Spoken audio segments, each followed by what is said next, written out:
Welcome to another episode of REVXP Presents. I'm Chris Mann, the SVP of REVXP, the gaming division of the global integrated sports marketing agency Revolution. And today I'm honored to be joined by Erin Ashley Simon, the Chief Culture Officer and co-owner of XSET. What's up, Erin? Thanks for joining us. Yeah, thank you for having me. I really appreciate it. Well, it's great to have you. I know your schedule is busy, so we appreciate you taking the time to join. A little bit about Erin, her background. She's one of the most visible Afro-Latinas in the gaming and entertainment industry, and she's also worked at major brands such as Puma, GM, Red Bull, and many more. So a little bit about kind of how we do this conversation, which is funny because Erin, this is the first time Erin and I've actually met. A lot of times we have guests on and I've known them. We've had conversations before. So you guys are getting a true first conversation, first time we connected. I'm really excited to talk to Erin because she's got some amazing things going on both personally and professionally with XSET. But the question we love to talk about and start with, this is a gaming industry. Let's have some fun. Erin, what games are you playing right now? Oh my gosh. So there's a few. I mean, I've been grinding Diablo 4 with my friends right now. That's kind of like the big one for me. Usually what I do is like I'll have one game that I kind of like stick to and then I just constantly play it. But then there's there's some other games now and then I'll play like kind of like I call them like chill games when I just need a break from work. So I'll play like Hades or other games that are a little more calmer. Actually, funny enough, when I need to like relax, I play, oh my gosh, what is it? It's like this game. Oh, I can't remember the name, but it's like you basically are cleaning stuff with the water power thing. Oh, Power Wash Simulator. Yeah, that's like a game. I don't know what it is. It's very therapeutic. So sometimes I play it when I'm stressed out. It's very, like, just chill. It's funny because sometimes I have a 4-year-old son, and every now and then we play games, and he always wants to play, like, Minecraft and stuff. We're trying to keep him off of that, but he loves Power Wash Simulator, and I'm like, okay, this is good because I'm kind of, like, hopefully training you to, like, do some chores when you get a little older. So definitely on that game. What class are you playing with Diablo right now? Because we've been grinding that. I've been using Necromancer. Oh yeah, me too. I did Necromancer. Right now I am in Act 4. So once I'm done with the whole storyline, then I'm gonna pick another one after that. I'm not sure. Maybe Sorceress after. That's when the fun starts. Yeah. I mean, I love the Necromancer. I mean, me and my friends, I would say pretty much every single one of us except one of my friends is using the Necromancer right now. Well, that was like the meta, and I know they've been trying to do different things to get people to play other classes, but yeah, I mean, everyone's like playing that right now. Mm-hmm. All right, so let's jump into the questions. We've got a lot of brand marketers out there. We try to help educate them on opportunities within gaming. And so one of the things I wanted to talk to you about, obviously, XSET, relatively new org in the ecosystem, and you've got a really vital role there as Chief Culture Officer. Could you tell us a little bit about that role and kind of opportunities that XSET has going on right now for brands and kind of things that you're working on that brands should be aware of? Yeah, absolutely. So how I define culture, it is internal company culture, and then there's external culture. So how it's broken up for what I do is, in terms of internal company culture, I work with our COO to develop processes and systems that help to make the workflow more efficient. Obviously, because, we're still technically a startup, so small team, a lot of projects we work on. So creating more of a seamless process. So working with our IT to make sure we have the appropriate technology to get things done.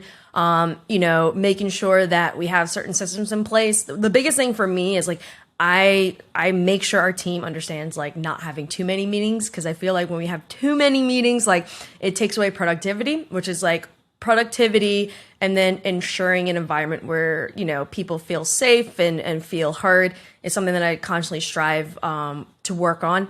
And then when we talk about external company culture, it's about community. So focusing on determining, which communities are we targeting for the projects that we're doing.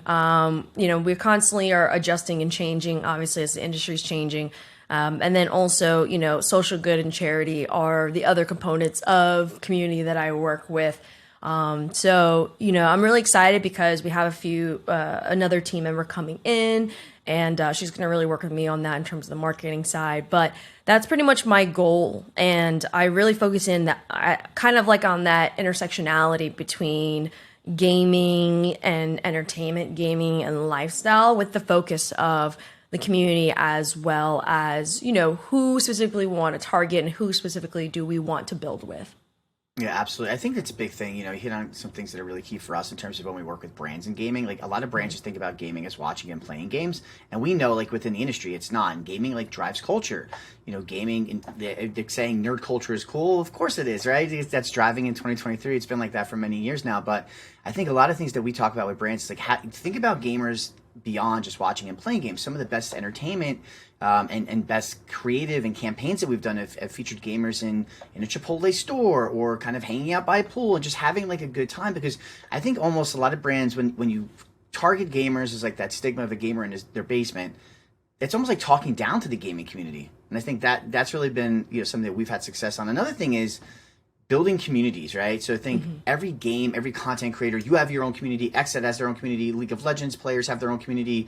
FPS, Fortnite, etc. And so understanding community isn't just the gaming community at large. Sure, that's a very macro level of thinking about it. But how do you engage with these micro level communities is really important for brands.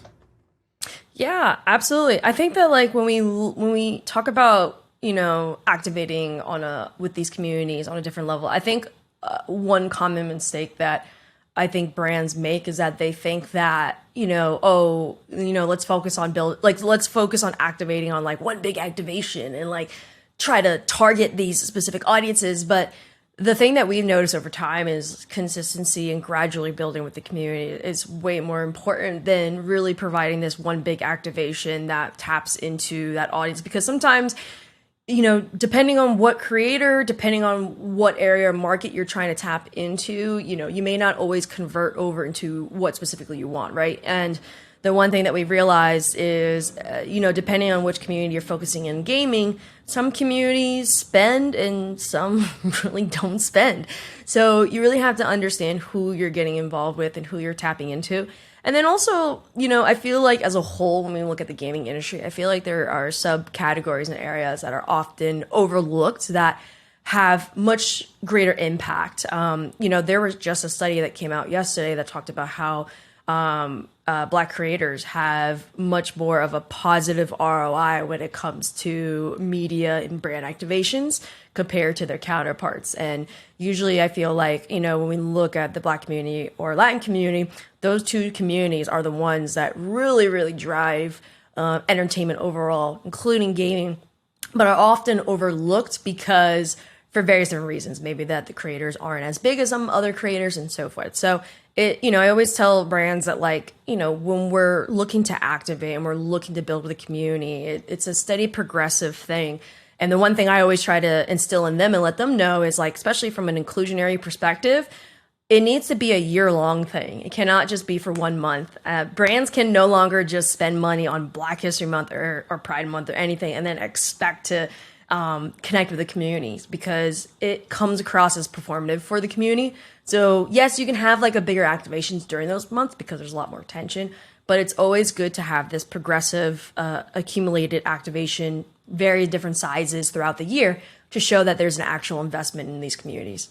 Absolutely. I think you hit it on the head, right? I think what we've learned, what we've been able to be successful with is getting a brand into gaming and growing that brand's presence. I think if you look at, probably our most notable work around Chipotle feels like a brand endemic to gaming because they've been there adding value to the gaming community experience, whether it be through events like Chipotle Challenger Series or our unique partnerships and how we do things.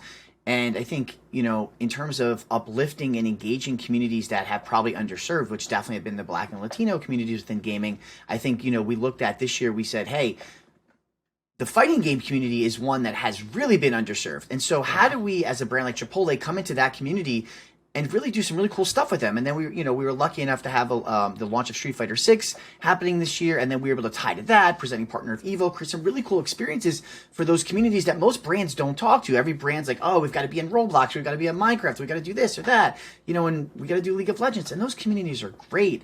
But what about the communities that, there's opportunity, there's white space? And, I think that's some of the work that I'm most proud of is when we engage and uplift underserved communities, because those communities are spending, like you said, they're spending money. They're gamers that, deserve attention from big brands like Chipotle, and being able to come in there and add value to their experience, create experiences for them, reward them for doing things that they love. playing games, eating burritos is something that, is really key to success. And that's not something that we've done inauthentically because we're a brand that's been there for years and not jumping in and out. Just like you said, it's not, hey, we're going to activate around Black History Month, or we're going to activate, when the launch of Street Fighter happens, very different things, but we're not just like popping in and out. We're there, we're activating, we're engaging, we're adding value. And, for brand marketers out there, I think that's really key to understand is don't just try to get a big stunty PR buzz. Like, really be there, right? It's like, Come to the gaming community and add value is key to success, I think, in anything that we've done. Yeah, absolutely. I mean, you hit it right on the head. I think that, brands that come into this space have to understand that it's a long-term game. There's short-term activation points that you can do, but it's long-term because the gaming community is already skeptical about people coming in. And so it's so important to have that consistency and showing that value and providing that value. And when you provide that value, you're going to see a return over time. We've seen other brands who've done it, and now like you were mentioning, these brands are being considered as endemic. Another one is Red Bull. Red Bull has been tapping into the gaming space in various different ways and have been tapping into some of the gaming communities that others don't pay attention to. So now they, I would say that they're considered endemic, while previously they probably were non-endemic. So it's something that all these different brands can come in and do, but they just have to understand that it's not going to be something that just is going to happen overnight. Sometimes the ways that they see the ROIs that they invest into the sports scene or other areas, they may not see it entirely immediately. And also another thing too is the gaming community is still young, so gamers overall, obviously the average age is older, but depending on what area market you're tapping into, you're going to probably be around a lot more of a younger, I would assume if you're going to tap into Valorant, you're going to have a bunch of younger demographic because it's a newer game and it appeals to the youth. While fighting games are games that all ages can play. And not to say that certain games older people can't play. I mean, I've seen older people play CSGO and Valorant and stuff, but it's just really understanding who are you going towards. And I know, and another thing too that I feel is that a lot of brands tend to go towards the hardcore gaming audience. But when we look at the number of gamers, it's millions and millions and millions across the world. And then another thing too that I feel is that there are gamers who it's funny, they don't consider themselves gamers, but they play Animal Crossing, they play mobile games. But if you say that they're a gamer, they'll be like, oh no, I'm not a gamer. But then you'll ask and be like, okay, well, how often do you play? I'm I play once a week. So there still is an untapped market when we look at these different kind of gamers who may not be the people who are playing 10 plus hours, but they still play video games overall. And, those are people who have other interests too. So, and that's something that we've realized when we've activated at ComplexCon, or we've activated in some of these other initiatives that may not be quote unquote endemic events like tournaments and things like that, but they have ties to individuals who, they may not consider themselves fully gamers or hardcore gamers, but, they all understand and are connected to Street Fighter or some of these other titles that have more of a historical timeline for just how long they've been around. So, when we look at gamers, it's just much more of a vast demographic. And yeah, you can get a quicker and better probably ROI to, if you're going for hardcore gamers. But there's also a whole other demographic that has not been tapped into entirely. Absolutely. I think, there's so much to unpack there. And mobile gaming is its own conversation for another time. I mean, mobile gaming, everyone asks what's next or what's the next big game. And, the AAA titles, but I tell people mobile gaming is not what's next. It's now. It's just such an untapped market, and there's so much more money spent on mobile and people spending time on mobile that it's incredible. But one thing that we always talk about is brands are like, hey, we need to be in gaming. Okay, where in gaming, right? It's who are you trying to reach? Give us your demographic. We have industry and expertise along with YouGov data who we partner with, and then you say, hey, you want to reach this demographic. There's likely a game and a game community for that. Your mom playing Words with Friends may not consider themselves a gamer, but Words with Friends is, if you add value to their Words with Friends experience and tap into that, you could tap into a very casual audience, or you can go more hardcore, with games like Valorant. So if we understand where a brand wants to be, there's an opportunity to engage, a community within that. So I think that's important for brands to understand. So, Erin, next question that I really love to get into, because you guys have made some really interesting acquisitions lately. Obviously, diversity is really important. It's very important in gaming because it's something that I think that there's a lot of people that look like me, unfortunately, in the industry. And not a lot of great representation out there. And that's something that we're really passionate about doing with our clients, Chipotle. Our team at REVXP is very diverse for a reason. I was at Dignitas. We were the first team that launched, Pride jerseys on our flags. This is something that we see as an opportunity in the industry. You guys at XSET are definitely at the forefront, acquiring Queens Gaming Collective recently. So I'd love to just talk about, as XSET as a org driving culture and innovation, what are some innovative opportunities? What are some things that brands should have on their radar that you guys are doing, that brands hopefully will be able to tap into and partner with? Yeah, I mean, so one thing we have coming up in July, we have a day with the Boston Red Sox where we are implementing like a gaming activation during the one of their games at the stadium, and this is a great opportunity to show that intersection between gaming and sports, and how these sports entities are attempting to get more into the gaming space, but in a way that provides value for in-person experiences. And I think that the one thing with that, like we always talk about, like, streams and I like to call them URL events, and I think that those things should be utilized to help elevate more of the in-person activations. Like, I don't think we're going to ever get to a point where like only things are going to be online, but it is something that can help to elevate more of the in-person experience. So we have that.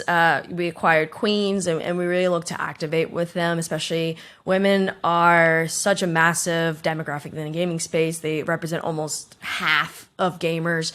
But yet, they're not always targeted, or opportunities are created for them. I think also, this is my personal opinion, I feel like women gamers, especially when we look at Twitch streams, I feel like they have the better opportunity for more diversified brand activations. Because, a lot of the women streamers and the content creators from Queens, they do other things. Some of them are artists. Some of them are DJs.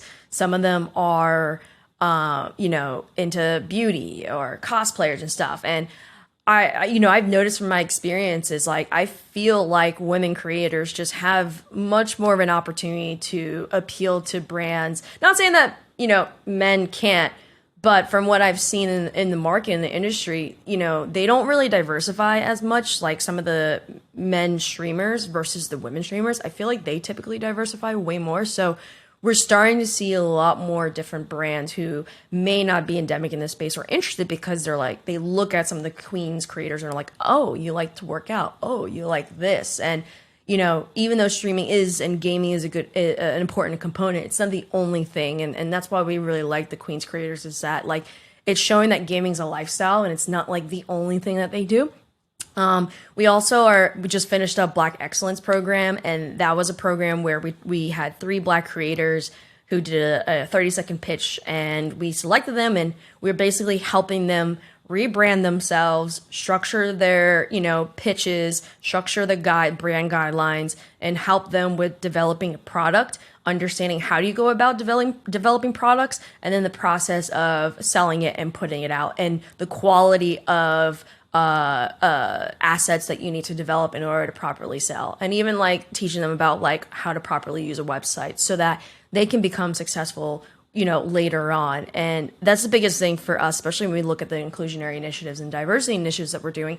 My focus is support with purpose. We don't really my biggest thing is like, I want to focus less on the things like, changing your social media photos and headers for the specific month, focusing on creating projects and initiatives that could help to support those individuals and support the communities, and actually get them well equipped to be able to build their brands themselves so that they can be successful whether they're part of XSET or not. So those are some of the big projects and activations we've been working on. Sounds like there's some incredible storytelling opportunities for brands to help you with and help the team at XSET with, in terms of how you add value, how do you do something with purpose. I think that's a really big thing, adding value, purpose, uplifting the community. It's very like similar golden thread that's happening here. And of course, the storytelling is really what's interesting, I think, for a lot of brands out there. How does the brand help elevate what these creators are doing. And storytelling is something that really has always been core to how we approach the community, again, because it's not just about watching and playing games, it's telling their stories. It's how does a brand like Chipotle or a Liquid IV or Amazon Web Service, essentially Amazon Web Service powers Riot's esports, right? How we have to tell that story, because that most people who play League of Legends or Valorant probably don't realize that it wouldn't be happening without AWS on the back end, right? So those are interesting stories that need to be told to the community to put on their radar. So, well, Erin, I really appreciate your time. Where can people find you? People can find me at Erin, A Simon, ERIN as in Nancy, ASIM as in mother, ON as in Nancy. And then you can also see what we got going on at XSET at XSET, the letter X, and then SET, SET. So that's where you can find me. Absolutely. We'll add those links to our description. Thank you so much for your time. Good luck to everything you have going on with both, with yourself and with the org. We're looking forward to hopefully having the opportunity to work with you guys in the future with some of our clients. Thank you guys so much for tuning in. It's another fun episode. We're excited to bring these to you in partnership with our friends at Synopsis Media. If you're tuning in for the first time, thanks for joining us. If you're a frequent viewer, appreciate your continued support. Don't forget the Esports Business and Gaming Summit is back. We'll have a link in the description for you to register in early November. And until next time, guys, have some fun, play some games, and we'll see you then. Bye, everybody.